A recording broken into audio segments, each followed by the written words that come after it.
So here we are at the marina. This is one of the best places you can go when you think you want to buy a boat.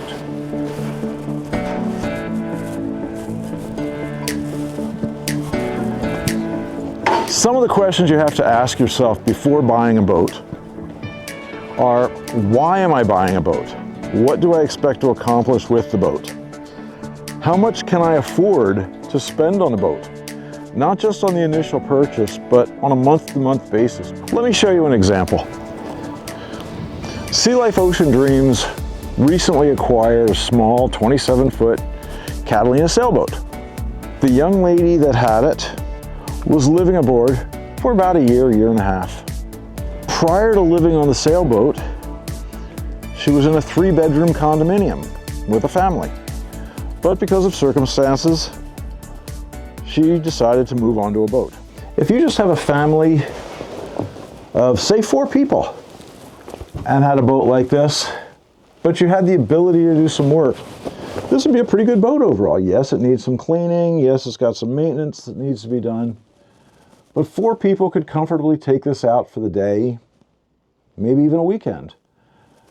And rather than buying a boat half the size for $15,000, $20,000, you could end up getting something like this for anywhere from about $7,000 to $15,000 and have more space. The table converts down into a bunk.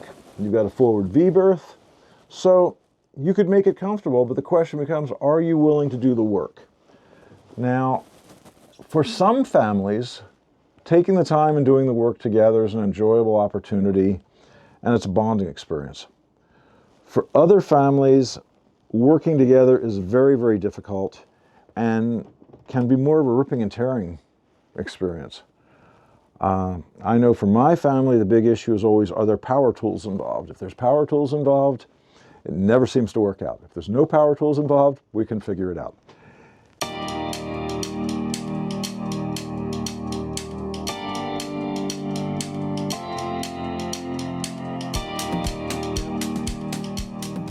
At the same time, as you look around the marina, you see some really nice, very, very expensive pleasure boats that don't get used very often.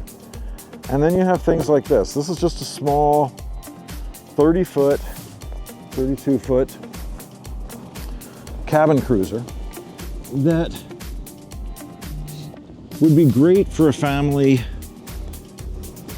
of 6 people, 4 to 6 people, going out for the day, having a good time, going fishing, going scuba diving, doing any number of other things.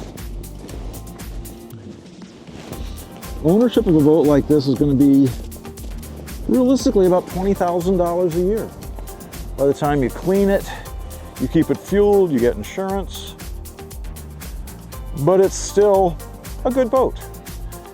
Now, a boat this size is trailerable, and a lot of people will say, well, why don't you put it on a trailer and take it out of here? You've got bad weather, maybe you want to use it someplace. The problem with that becomes, then you have a boat trailer. A boat trailer is going to cost you another $10,000 or $12,000. Then you have to be able to haul it. As you go through and haul it, you need something big enough to haul the boat, which is probably a 3/4 ton or a 1-ton truck. A boat like this will cost you around $20,000 to $25,000. In addition to that, you should assume that it's going to cost you another $1,500 to $2,000 a month.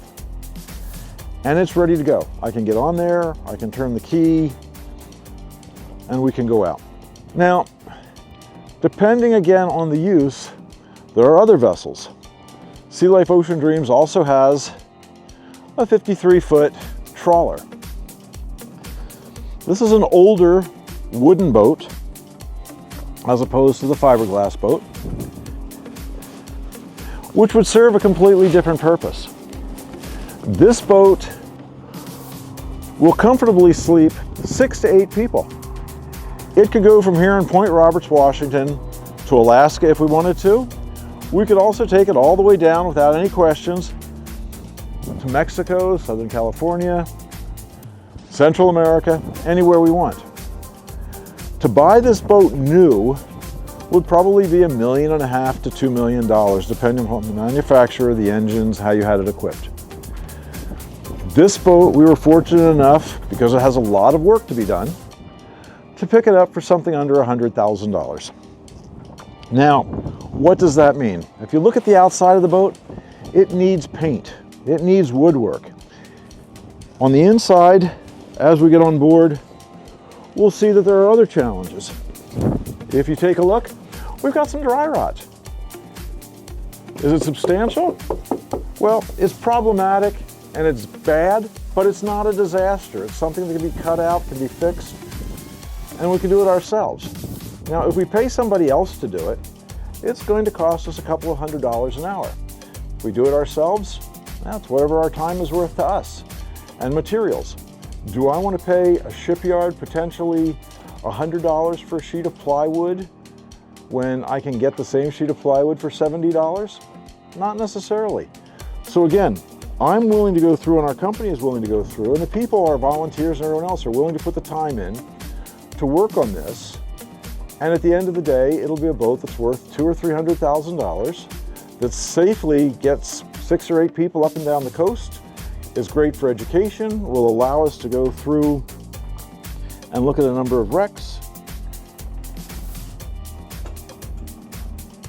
Plus, it gives us the pride of ownership and the fact that you learn something. You're going to learn about woodworking, you're going to learn about seamanship. There's a saying in the boat industry that the 2 best days for a boat owner are the day they buy their boat and the day they sell their boat.